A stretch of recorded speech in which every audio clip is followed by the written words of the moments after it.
शबनम, वसीम, जाहिद और शुमाइला का वट्टे सट्टे का रिश्ता हुआ था।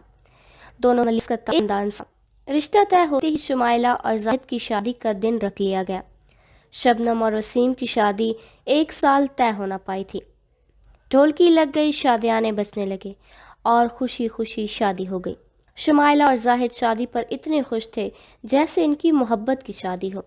शादी के बाद भी इनकी मोहब्बत इस तरह थी जैसे लव मैरिज हो। यही मामला शबनम और वसीम का भी था। मोहब्बत की कौंपल उनके दिलों में भी फूट चुकी थी। इन मोहब्बतों को नज़र लग गई। दोनों ख़ानदानों के दरमियान एक मामूली बात पर इख्तलाफ शुरू हुआ जिसने आखिर एक बड़े झगड़े की सूरत अख्तियार करी। शबनम और वसीम का रिश्ता ख़त्म कर दिया गया और फैसले ने दोनों को बहुत दुख पहुंचाया। शुमाइला और जाहिद भी इस फैसले से रंजीदा थे मगर कुछ कर नहीं सकते थे। वसीम के वालिदैन ने जल्द इसकी शादी का फ़ैसला कर लिया। वसीम ये शादी नहीं करना चाहता था। इसके दिल में पहले ही शबनम मौजूद थी, लेकिन माँ बाप ने अपनी मोहब्बतों के वास्ते देकर उसे राज़ी कर लिया। इसने टूटे हुए दिल के साथ परवीन के साथ शादी कर ली। परवीन एक अच्छी लड़की थी पर वसीम के दिल को न भाई। वो उदास रहने लगा। परवीन को सारे मामले का इल्म था। अहम उसे इसकी खुशफहमी भी थी मोहब्बत के साथ हर जंग जीती जा सकती है। अधर शबनम का रिश्ता तय हो गया। इम्तियाज़ नामी शख्स के साथ उस शख्स ने शबनम को देखकर कहीं पसंद कर लिया। इसके साथ मंगनी कर ली। शबनम इस रिश्ते से नाखुश थी। गुजरते दिनों के साथ इसके दिल का बोझ भी बढ़ता जा रहा था। वो फरार अख्तियार करना चाहती थी। इधर परवीन भी वसीम के दिल में अपनी मोहब्बत को न जगा सकी। हाँ, इसका कदरदान ज़रूर था, इसे ज़्यादा तंग न करती। उसके वालिदैन को भी खुश रखा हुआ था। आहिस्ता आहिस्ता वो वसीम के दिल में जगह बनाने में कामयाब हो गई। ये भी एक हकीकत थी। शबनम अभी तक उसके दिल में मौजूद थी। वसीम की शादी को 4 साल हो गए। इसके यहाँ औलाद न थी। इधर शबनम की शादी भी अल्तवा का शिकार थी। मौका मिलते शबनम ने वसीम को पैगाम भेजा, मेरे साथ कोर्ट मैरिज कर लो। वसीम को क्या चाहिए, 2 आंखें। वो पहले ही तैयार बैठा था। इन्हें अंजाम की परवाह न थी। वो दोनों इस वक्त खुद गर्ज बने हुए थे। आखिरकार एक दिन मौका मिलते ही दोनों ने कोर्ट मैरिज कर ली। इनके इस फैसले से सबसे ज़्यादा मुतासिर हुए वो जाहिद और शुमाइला थे। इधर परवीन सदमे से गंग थी। दोनों ख़ानदानों को अंदाज़ा नहीं था कि बात इस हद तक चली जाएगी। शबनम के वालिदैन किसी को मुंह दिखाने के काबिल नहीं रहे थे। लोगों ने ताने मार मार कर शबनम के वालिदैन की ज़िंदगी उजीरन कर दी और इन्होंने ताने मार मार कर शुमाइला की ज़िंदगी अजीरन कर दी। लोगों के ताने सुन सुन कर जाहिद भी उससे बददिल हो गया था। शुमाइला की ज़िंदगी तानों के अंदर कैद हो गई। माँ बाप की बहुत ज़्यादा सताई मगर वो मजबूर थी, जा नहीं सकती थी।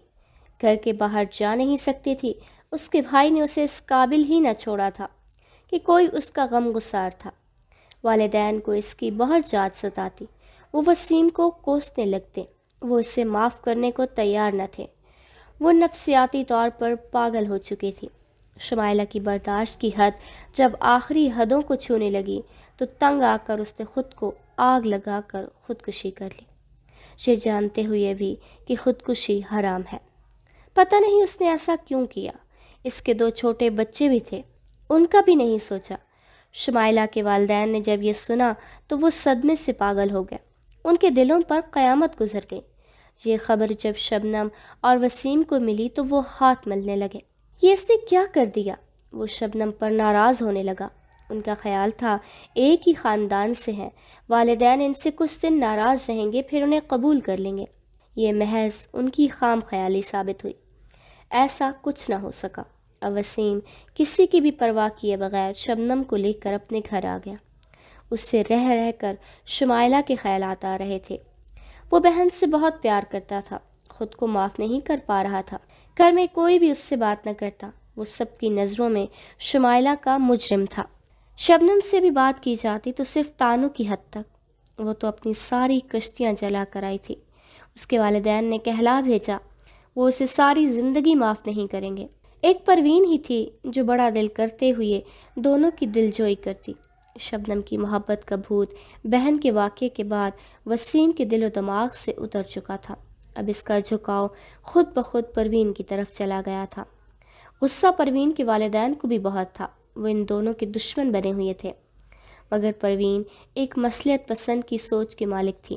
اس نے والدین کو کہہ دیا وہ اس کی بھلائی چاہتے ہیں تو وہ اس مسئلے سے دور رہیں۔ اس سے ڈر تھا کہ اس طرح مداخلت سے مسئلہ سلجھنے کی بجائے بگڑ سکتا تھا۔ چودھری اور شیطانی چال شبنم بھی پروین کو بہن کی نظر سے دیکھنے لگی۔ پروین کو دکھ تو بہت ہوا، مگر اب اس نے سوچا اور کچھ نہیں ہو سکتا، محبت سے تو رہا جا سکتا ہے۔ یہ پروین ہی تھی جس نے شبنم کو در بدر ہونے سے بچا لیا، ورنہ وہ نہ ادھر کی رہتی نہ ادھر کی۔ کبھی کبھار قدرت ایسے کمال دکھاتی ہے کہ انسان کی عقل دنگ رہ جاتی ہے۔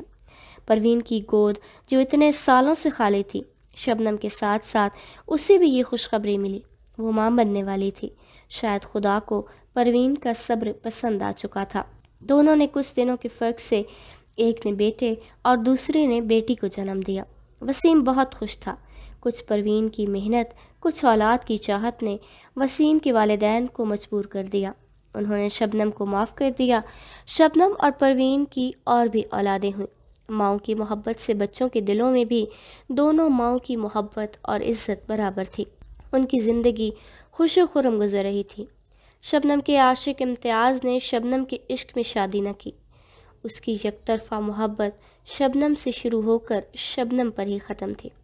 اب شبنم کی زندگی میں ایک ہی دکھ ہے، کاش اس کے والدین اسے سینے سے لگائیں۔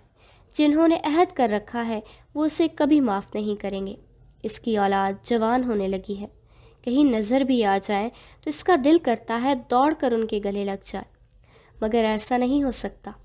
اس کے والدین سب سے یہی کہتے ہیں، شبنم ہمارے لیے مر چکی ہے۔ اس کے سامنے جب بھی والدین اور بہن بھائیوں کا ذکر ہوتا ہے اس کی آنکھیں بھیگ جاتی ہیں۔